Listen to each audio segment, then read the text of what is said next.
Hey, what's going on? Welcome back to Premier Study and Investing. As promised, I was going to do a review of my experiences with the CFA Level 1 exams.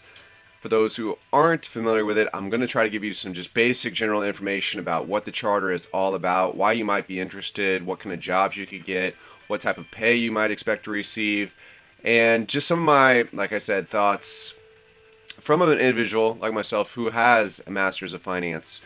So I want to give you those things. I also want to give you a little bit of insight on the prep provider that I use and why I really like him.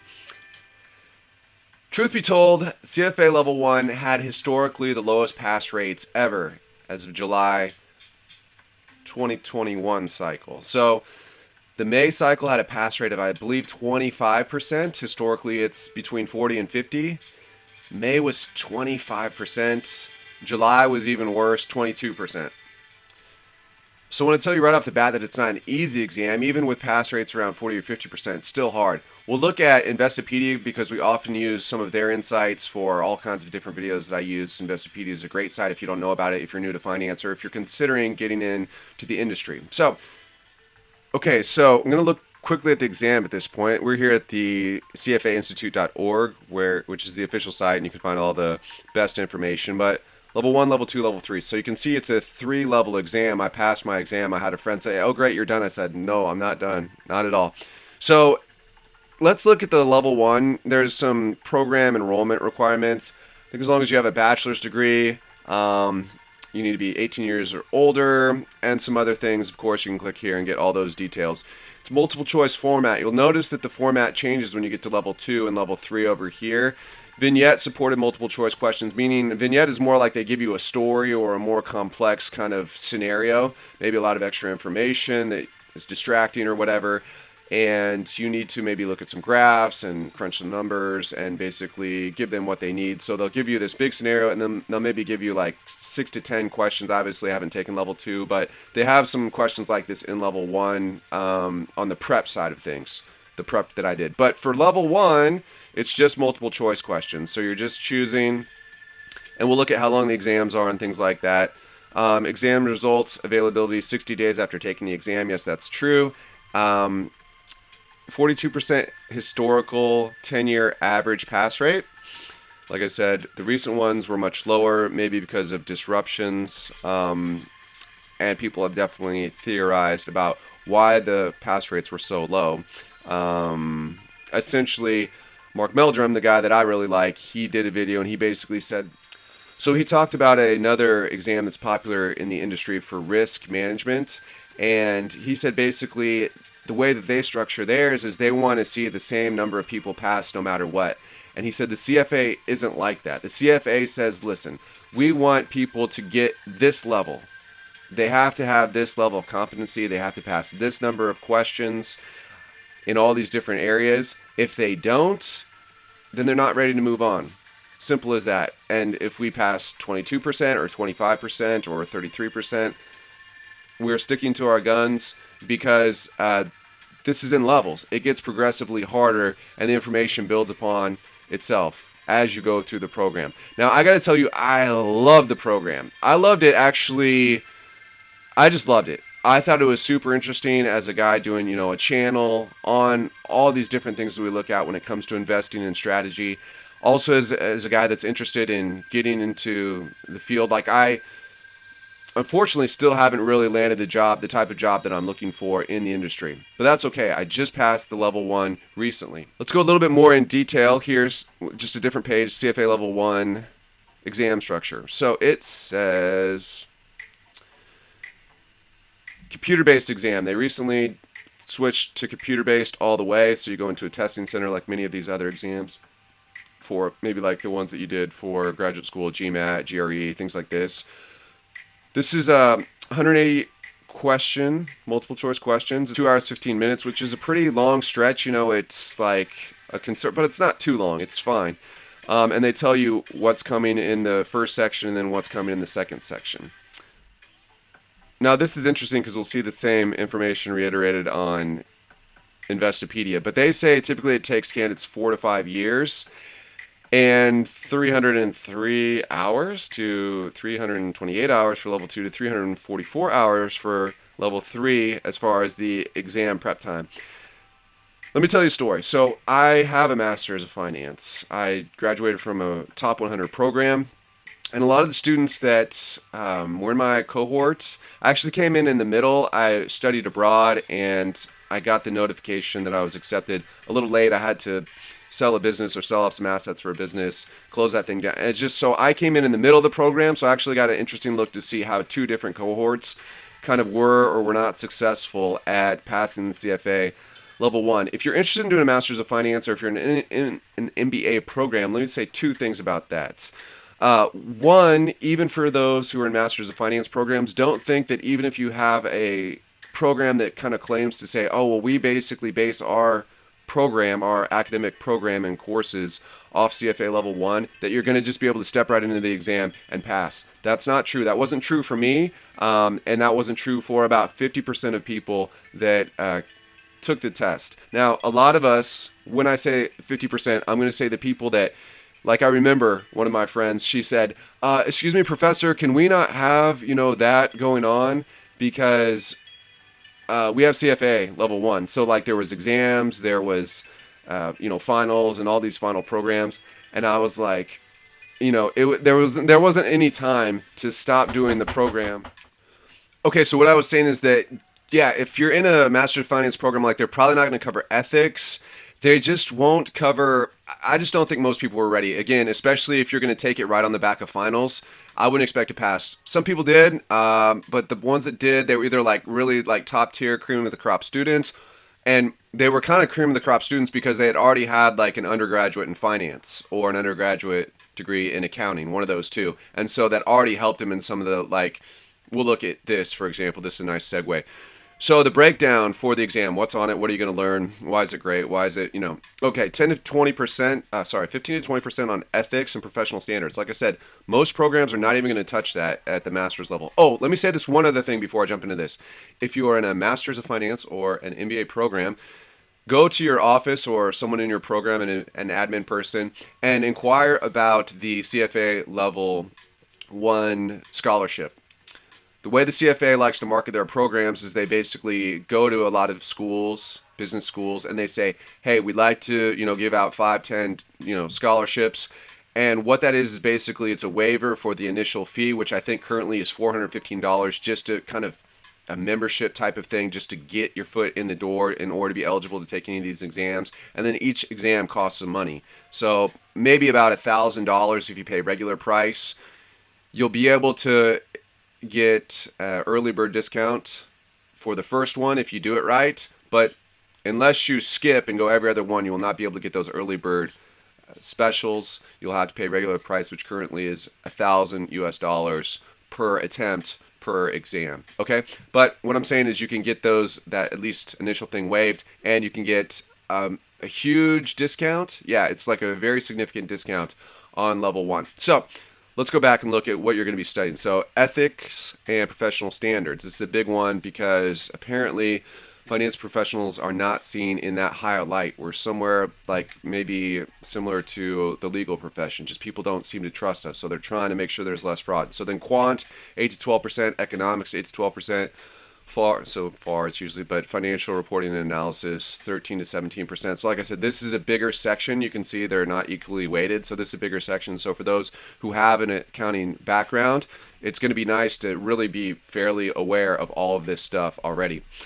Corporate finance 8 to 12%, portfolio management 5 to 8%, equity investments 10 to 12, fixed income 10 to 12, derivatives smaller, only 5 to 8, alternative investments 5 to 8. So I loved it. I mean, I got to tell you, I loved it. I think if you don't like this stuff, if you don't find it hyper interesting, you're probably not going to make it. I mean, because it is hard. I mean, 350 hours, and a lot of people say that's not enough. Mark Meldrum would say that's not enough.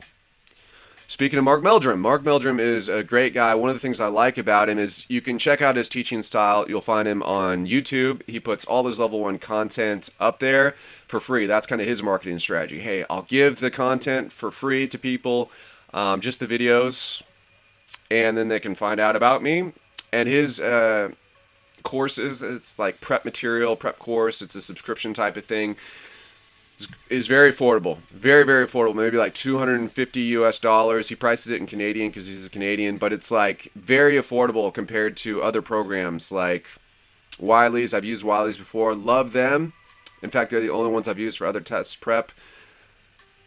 He was great. So Mark Meldrum is great. You can see pricing and subscription. You can see free content. I'll tell you the free content is a little bit old and it may not be perfect. Of course, you get what you pay for. But it's maybe like 3 or 4 years old. They have changed some of the readings and they have gotten rid of certain readings. So some of the stuff you may read if you just go the free route with his YouTube videos is not going to give you everything you want. Here's his pricing package. Here we go. So $315 full access level 1 package. But this is in Canadian, so I'm going to say it's somewhere like $260 now. But look, you get a lot of things, not just the reading videos. You can get the reading videos, the old ones, on YouTube, but you also get end-of-chapter questions, or end-of-chapter review videos, so he gives you, it's just nice. He goes over all the questions, basically, that the CFA, not all of them, but a lot of them. He goes over how he answers them, he works through them with you, and he also does review for the whole lesson. So some of the lessons can be very long, like 2 hours, 2.5 hours. He breaks those down in a nice summary video. He gave you the PDF. He says that based on his research as a professor that you don't really learn anything by writing a bunch of stuff down. There's no knowledge transfer from your brain by just, it's too slow, it takes too much time. So he gives you all the lecture notes and then you can just read and it's way better. Question and answers, question banks, mock exams, formula sheets, archives, and he has an app. So I don't know what the app access is. I didn't even use that. But I paid for it, and I was very happy with what he had to have. I'm not, I received no money from Mark.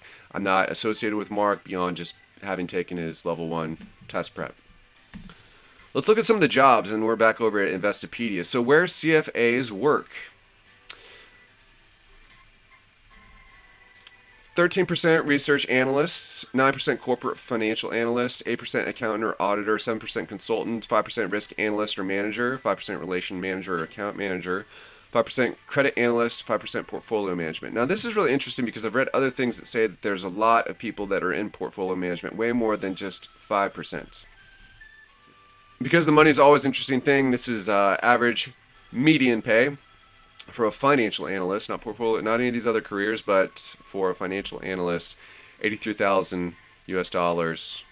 Yeah, so just to check, U.S. Bureau of Labor Statistics, this is based on their 2020 median pay, $83,660 per year for the financial analyst. To make a further comment about the value of the Masters of Finance, Master of Finance is really great in some ways. I think that it really helped, especially portfolio management. Anything working with models, anything that's interactive like that they'll have you do in those courses. Big DCFs, big valuation models, big, say like optimization models for portfolios is super helpful. Like I think that there's a huge value in doing that. With the master's program, and also the master's program helps you, I think, really understand some bigger pictures. There were some courses that weren't really applicable to this, and a lot of the students that went through that program, they were able to get jobs that they wanted. They seem to be happy, and they're not pursuing the charter. They've gotten to the place where they want to be just with the master's. Master's, of course, is more money, but like normal graduate programs, they kind of just put you in the system and run you through the system. I mean, the pass rate is high. Basically there's a fairly defined distribution of grades, and most people they're going to basically move most people through the program successfully. Some of the courses in Master's Finance program are not, like I said, really that applicable. So I took a course in energy finance. Didn't really have much to do with the charter. I did take a course in private equity. Definitely had something to do with the section on alternative investments. Although you saw that's not a big section of the exam. But I mean, it's all just very interesting to know. Kind of as you're thinking, how am I going to move? Which parts of finance fit well for me? Do I want to really be a bond person? Do I want to be a risk manager person? Do I want to be more of a quantitative person? Do I want to really run those statistical programs? Did I like that? Do I have a background in that? Did that come easy to me? Did it not? Which areas did you really pick up on, right? So I don't want to say that there's not value in the Masters of Finance program, because there is. And this charter may not be a good fit for you. Now, to come back and say something a little bit more positive, I think, as they say here, on average, a typical candidate takes 4 to 5 years to pass all 3 exams. Now, you have to pass all 3 exams, and you have to have 2 years of work experience in a relevant field. But I will say this, I think that actually this is a little bit older. This is information, this is a statement based on older information. Because before, these were paper-based exams, and you could only take level 2 and level 3 was only offered once every year, right? So, and with the pass rate being around 50%, right? Say the average person is going to take each exam twice, right? So maybe it used to, and I'll just explain why I think this is old, but it used to be that you could take the level 1 every 6 months. So say you fail one and you pass the next one if you take it right in a row, okay? Then you're done with that after a year. But then you got to go take level 2. Say you pass one, we'll say that you pass this one right away. Well, you had to wait a year to get into that one. So now you're 2 years in, and let's say you get to level 3, you fail the first time because that's average, right? Say you fail the first one and you pass the second one. Well, the first time you failed it was year 3 of what you've been doing, and then when you passed, that was year 4, right? So you could see how they kind of came up with that. Now that all changed with the computer-based exams. With the computer-based exams, you can basically take all the levels every 6 months, and so it's like more like 8 months, I should say. But if you want to just boom, boom, boom, get right after it, you can. And so I think that the time to completion could be a little bit shorter now than it used to be. So I also thought this was really interesting looking at how exclusive the charter is. Where do CFA charter holders work? So the United States, you can see by color, this light blue is less than 118 people in these states actually have this charter. The green is almost, you could say, more than 1,800. But in some of these places, like where I'm living currently, it's in this range, between 280 and 688 people. So it's not a lot of people, it's not a lot of people. Okay, so just getting another look at what roles CFA charter holders typically end up in or prefer. We're here at 300hours.com, of course. You can get similar information from Schweizer, all kinds of different other websites that do test prep materials. But CFA Career Paths, what do CFA charter holders do? And this says portfolio management, about 25% of charter holders get into portfolio management. And Mark Meldrum told us that as you progress through the levels, level 2 and level 3, become increasingly more about portfolio management, which is really interesting if you're, thinking about, which sector is this really going to become, which area should I focus on, I suppose I should say, or which one is really, really, really important. That's what he says. Now, I haven't gotten to those levels, but that's what he says. So portfolio management, 25%. Research, 12%. Hey, by the way, little shameless plug. We'll leave a link for a video overview that I did. We put out a course on how to build an optimized portfolio. They teach, it's the mean variance model. It's modern portfolio theory. You can check that out if you're interested in getting investing. You could probably crank the whole course out in a month. It's about a little less than $25 a month to do if you want to take your time. It's $50. It's a lot cheaper than going and it's going to be at least $50 to apply for a master's degree program. So if you're interested in portfolio management and you want to learn what they teach at the graduate level, you can definitely get that. So going back, research 12%, consulting 10%. Chief level executive, you can read here. Investment strategy, risk management, we're getting smaller at each level. Relationship, wealth management, credit analyst, trading. Yeah, there's probably not a ton of trading desk jobs. Accounting and audit, financial planning, and then 9% others. So this is 2019 data put out by the CFA Institute. So I think that's a little bit more what I have been familiar in seeing, that a lot of people go, they want to be. And even if you look at, say, like people who build ETFs or people that build mutual funds. I mean, most of them have CFA behind their name. So it's no surprise. I mean, where are you going to learn how to do that? This would be the place to go, pretty much hands down as far as everything I've seen. You're not going to learn this, with an accounting degree or, I just got the CMA, Certified Management Accountant. Like, great stuff, great for how to manage a business, how to manage inventories, cost accounting, these types of things, internal control, stuff like this. But portfolio management is a very specialized skill set. Either you know how to do it or you don't. Rebalancing, the way that the weights are considered, the type of index that you're following, or you're using for a benchmark. It's very specialized. So anyways, research, of course, you could be a research analyst, buy side, sell side, and those are the big ones. Consulting, okay, sure. Fintech, those types of things. Maybe you become a CFO, fine. But a lot of CFOs are also CPAs or have an accounting background. Investment strategy, risk management. The list goes on. Anyways, what I want to tell you is that I really, really, really love it. I mean, and it's hard. I mean, it is hard. It takes a lot of time. You have to love it. And you're going to have to also have, be working in something related.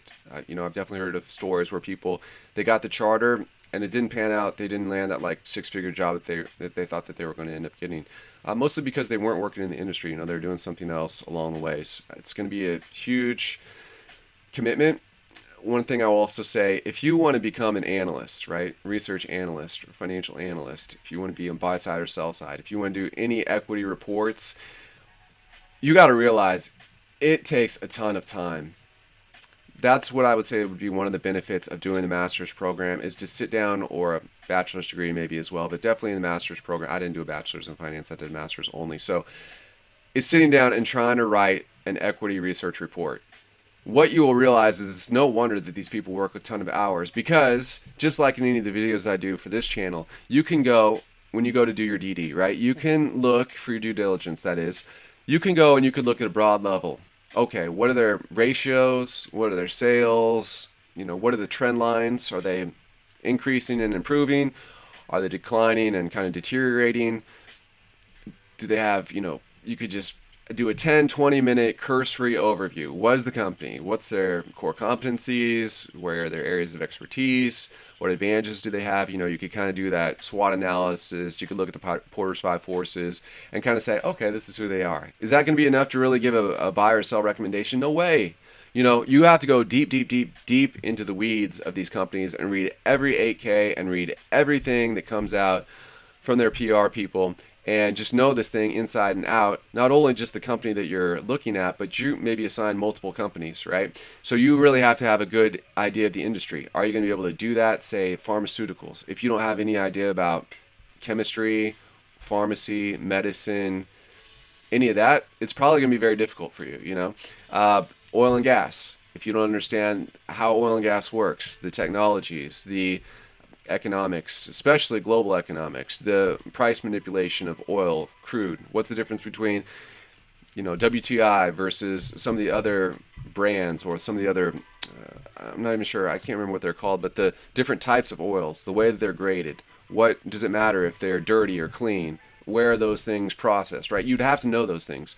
If you wanted to do, say, hotel, hospitality, how are you going to have any kind of expertise in those areas, right, in order to really help set you up to be a premier analyst on that field? Because that's what you're going to be getting into if you want to do research analysts or analysis, right?